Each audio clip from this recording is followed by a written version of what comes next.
So just to start, Jamie is such an interesting character because he's devoted his life to protecting the ranch's interests without getting the respect or the appreciation that he probably feels he deserves. Mm-hmm. So now that he's branched out on his own, what can we expect from him and what tensions will rise with his family?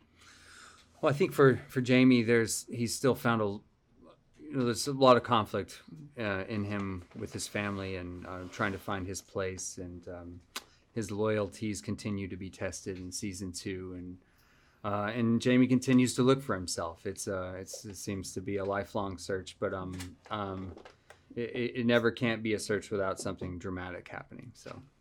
That's true. Now, when I think of Thomas Rainwater, I think he's like the person who has the moral high ground. Like, that's the way I think of him, too. 100% agree with him. But he also isn't above getting his hands dirty, playing little tricks. So where do you think that he falls in like the shades of gray that populate Yellowstone? I think season 2 is going to be a wonderful development for Thomas, because he's a flawed individual, just like we all are. And he has moral dilemmas that he struggles with about the way he does the things that he's doing. So it'll be very fascinating to watch it unfold. I'm looking forward to it. Now, Neil, your character is Malcolm Beck, right? Yep. What can you tell us about him? What does he stand for? Why is he here? Malcolm Beck was based on some True Life brothers, and they own hundreds of gas station casinos all across Montana. So the great thing about Malcolm, though, is although he's a casino owner and a bit of a gangster, he has this real code of ethics that things are supposed to be done in a certain way, and if they're not, then things have to be done in a certain way. And that's what makes it really interesting for my character, because something that could be really horrible and nasty going on, he might think, well, that's just normal. And then something else might really set him off. And to when we start the season off, when I go nose to nose with Kevin, say, hey, look, this is the way we're going to do it.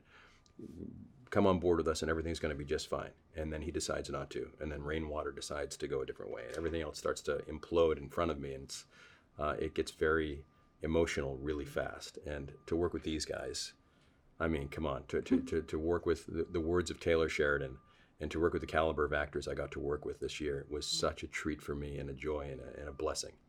Wonderful.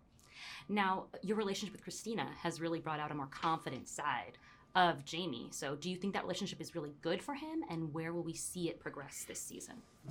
It's a tricky one. I think Jamie's relationship with Christina is still in an early stage, so I don't even know if he knows how he feels about her.